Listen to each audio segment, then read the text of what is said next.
ఆడంబరాలకి పోయి అప్పులు చేసుకుంటున్నారా? ఒక గృహప్రవేశానికి కూడా మామూలుగా లేని వాళ్ళు కూడా తినటానికి లేకపోయినా అంటే గవర్నమెంట్ పథకంతో ఇల్లిచ్చి కట్టుకోమని ఇచ్చిన వాళ్ళు కూడా ఒక 100 మంది, 200 మంది, 300 మంది బంధువులను పిలుచుకుని భోజనం పెట్టుకుంటున్నారు. ఉంటే పెట్టుకోండి అమ్మా, తప్పులేదు. అప్పుల వల్ల చాలా ఇబ్బందులు వస్తున్నాయి. బర్త్డేలు చేసినా కూడా 2 లక్షల రూపాయలు ఖర్చు పెడుతున్నారు మీరు.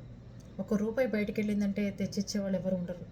అలాగే పెద్దింటి వాళ్ళు కూడా పెళ్ళిళ్ళు చేసి చాలా అప్పులైపోయి కోట్లల్లో పిల్ల బంగారు షాప్కి వెళ్ళిన తర్వాత ఒక నగలు పెట్టుకుని ఒక నగల మనం బంగారు షాప్కి వెళ్ళినప్పుడు ఒక నగలు పెట్టుకుంటుంటే అబ్బాయి పిల్లకి దీనిపైన ఇంకోటి పెడితే బాగుంటుంది, దాని తర్వాత గాజులు లేకపోతే బాగుండదు, దాని తర్వాత ఇంకోటి లేకపోతే బాగుండదని ఎక్కడ మనం తగ్గకుండా అప్పులు చేసేసి ముందు బంగారం కొంటాం. దాని తర్వాత డెకరేషన్ వాడు వస్తాడు, దాని తర్వాత ఇంకోళ్ళు వస్తారు. ఎక్కడ మనకి చిన్న వారం పెద్దవి చూస్తుంటే ఆంతు ఉంటాయి అన్నమాట. అలా ఎక్కువగా మీరు ఫస్ట్ స్టార్టింగ్ స్టేజే మీరు పైకి హై లెవెల్కి వెళ్ళిపోతే అప్పుల పాలై ఎంతోమంది ఇబ్బంది పడుతున్నారు. ఆలోచించండి, ఆలోచించి నిర్ణయాలు తీసుకోండి.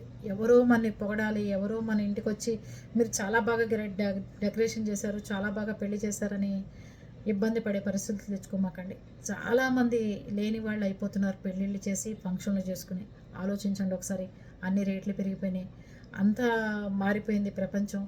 ముందు డబ్బు సేఫ్గా పెట్టుకోవాలి. అవే పిల్లల పేరున ఫిక్స్డ్ డిపాజిట్ వేస్తే మీరు లేనప్పుడు ఆ పిల్లలకు ఉపయోగపడేటట్టుగా ఉంటాయి. ఆ ₹1,00,000 2,00,000 పిల్లలకి పాలసీలు తీసుకుని చక్కగా మీరు ఒక టెంపుల్కి వెళ్ళి కొబ్బరికాయ కొట్టేసి దర్జాగా మీ కుటుంబ సభ్యులు నలుగురి భోజనం చేసి వచ్చేసారనుకోండి, ఇంకా ఆనందంగా ఉంటుంది. ఇదే 100 మంది మన ఇంటికి వచ్చిన వాళ్ళు మన పిల్లలకి లేని రోజు మనకి లేని రోజున ఎవ్వడూ సహాయం చేయడండి. అది గుర్తుపెట్టుకోండి మనసులో. అంటే భోజనాలు పెడితేనే మనిషి మన ఇంటికి వచ్చి సహాయం చేస్తారంటే తప్పు. ఎప్పుడు డబ్బు పొదుపు చేసుకోవాలి తప్ప విచ్చలవిడిగా ఖర్చు పెట్టకూడదని నా ఉద్దేశం. ఏమంటారు?